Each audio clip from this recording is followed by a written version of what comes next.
This project is, to me, a dream come true. It's the kind of thing I would have always liked to see.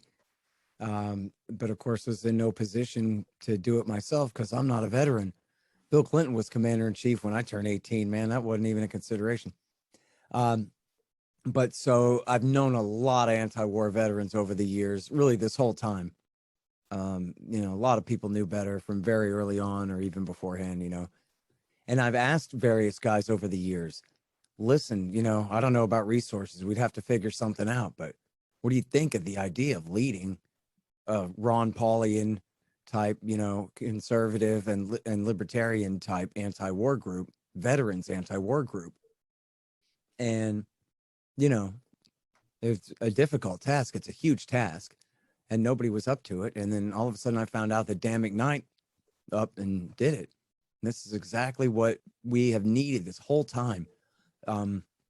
It's a completely unfair mythology that opposition to war amounts to, kind of Janis Joplin, Dayglow, 1967 hippiedom or some kind of thing like that, when it's just really not like that. And in fact, they do a lot of great work, and I don't mean to knock them, but if you look at Veterans for Peace, they essentially are like outright embracing, the feminine or something. They have a dove and they say, they're not against the war, they're for peace. And it just sounds utopian and hopeful. And, it says veterans, but then it sort of says like, well, we've moved left since we were in the Army. It kind of is right in the title. And that means that it makes it easy to dismiss for everybody to the right.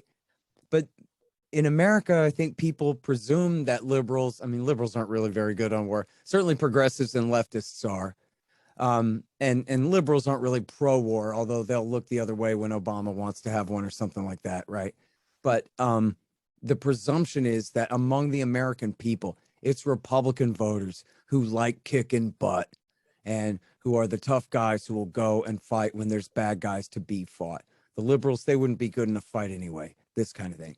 So then it's so important that there's this narrative of here are guys who are still right-leaning, who are pro-capitalism, pro-constitution, and, understand economics and all of that, who are still good in a fight if they're needed for one, but who have gotten smart, who have learned the hard lessons of the last 20 years of essentially this bait and switch, bogus war that we never needed to fight.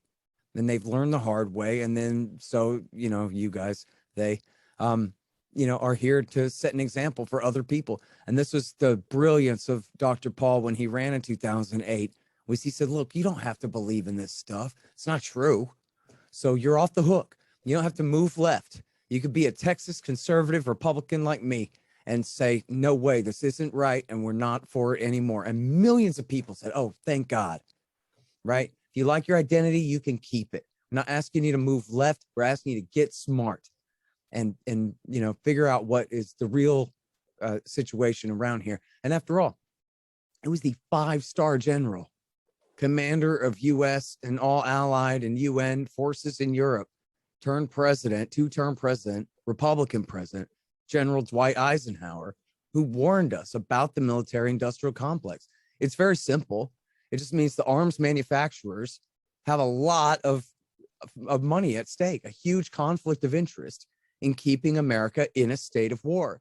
And they can spend a very small percentage of the money that they make bribing congressmen and bribing think tank study group writers to perpetuate their business and their captive market, the Pentagon and the American taxpayer.